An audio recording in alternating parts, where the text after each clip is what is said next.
comédien François-Xavier de Maison est l'invité de Télématin. Bonjour et bienvenue à vous, François-Xavier de Maison. On est ravis. Mais moi aussi, ravi, vraiment. Ah bah, tant mieux. Vous serez à partir du 11 février au Théâtre de l'Œuvre à Paris pour votre nouveau spectacle intitulé Divin. Alors, je précise que divin, c'est pas Dieu, hein, c'est pas le divin, c'est 10 comme le chiffre et 20 comme le vin, comme 10 bonnes bouteilles. D'où vous vient votre passion dévorante pour le vin et votre premier verre? Est-ce que vous vous souvenez Alors, c'est arrivé assez tard, en fait. C'est le jour de mes 18 ans. Mes parents m'ont invité au restaurant pour fêter mon bac.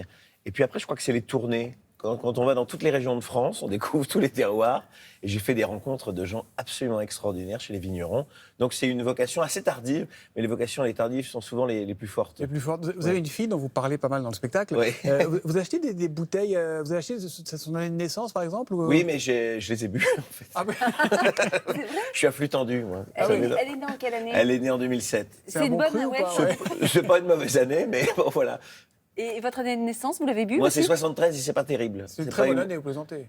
Ah, c'est la vôtre Oui, aussi? c'est tout, c'est juste pour ça. Mais c'est un excellent millésime. Ah, n'est-ce pas? C'est un très bon cru, monsieur de Maison. Alors, j'imagine que vous n'avez pas fait le Dry January. Vous savez ce que c'est? C'est le mois. Oui, je sais. Non, bah écoutez, non, je l'ai pas fait. Mais bon, on est en février, donc c'est bon. C'est fini. C'est qu'un mauvais souvenir.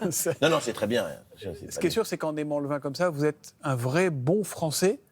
Bon vivant, oui, ça doit d'ailleurs.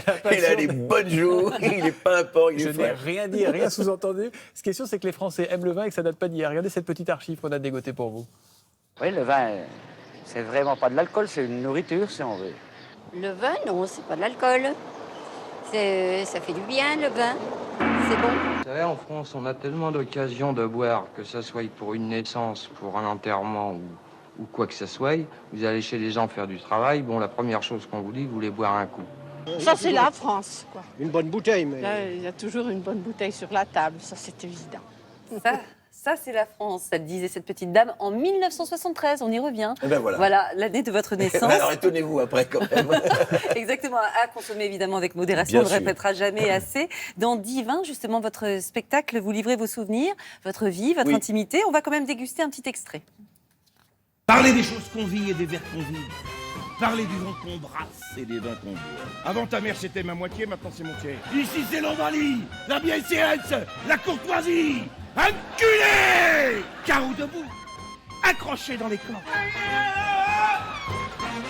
Et moi quand je retrouve des amis, eh ben je débouche une bonne bouteille. C'est intéressant de voir que la mode a vraiment évolué dans le bon sens. Bah quoi Jacqueline, je goûte. Je veux nettoyer la planète, ma fille. Elle commence déjà par ranger sa chambre. France, c'est le pays des lumières, mais visiblement, il y a quelques ampoules qu'on claque. Alors, on passe un très très bon moment. On a vu le lien, parce que le spectacle débutera le 11 février sur scène au Théâtre de l'Œuvre. Quand est-ce que vous buvez? Est-ce que vous prenez par exemple un petit verre pour vous donner un petit coup de boost avant? Non, c'est vrai? Jamais avant. Non, je reste extrêmement concentré. Et par contre, après, oui, ça fait partie du plaisir de la tournée, de la convivialité.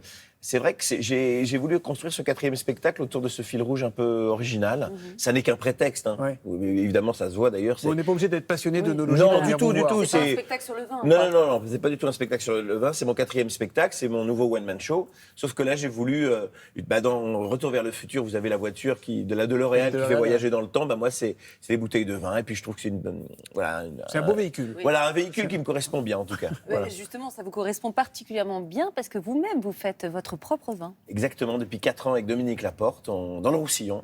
Dominique Laporte. Dominique Laporte. Ça me dit quelque chose. Je crois qu'il a un petit truc pour vous, Dominique Laporte. Non. Si.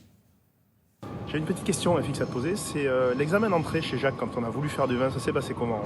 Et par contre, il faut que tu te dépêches parce qu'on a encore pas mal de rangées à tailler et j'espère que tu as une bonne excuse pour pas être avec nous.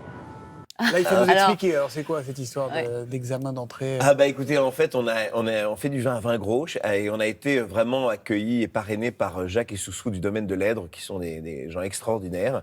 Et c'est vrai qu'ils ont voulu savoir un peu pourquoi je voulais faire du vin. Et je crois qu'au bout d'une soirée, ils ont compris que c'était pour les bonnes raisons. C'est ça? Oui, c'est exactement. Donc, c'est avec lui que vous faites le Oui, vin. c'est Dominique Laporte. Sommelier. Exactement, meilleur sommelier de France, meilleur ouvrier de France. Ça fait 4 ans qu'on réalise ce rêve avec une petite production dans le Roussillon, qui est la région de ma femme, de votre femme. Exactement. Dites-moi, quand vous étiez petit, vous adoriez imiter Louis de Funès. Est-ce que vous continuez à le faire ou pas? Non, c'est fini. Mais figurez-vous que Louis de Funès, ma grand-mère le connaissait parce que c'était un ami de son frère. en banlieue parisienne, et elle l'a connu enfant, mais même avant qu'il devienne Louis de Funès et qu'il soit connu. Et vous l'avez connu, vous, pas Non, pas du tout, pas du tout. Il s'était perdu de vue. Ouais. Mais elle me racontait, enfin, elle est encore vivante, ma grand-mère, elle est centenaire, et elle me racontait qu'elle l'avait un peu connu, enfant. Il jouait du piano, c'était une famille de musiciens, mes grands-parents aussi.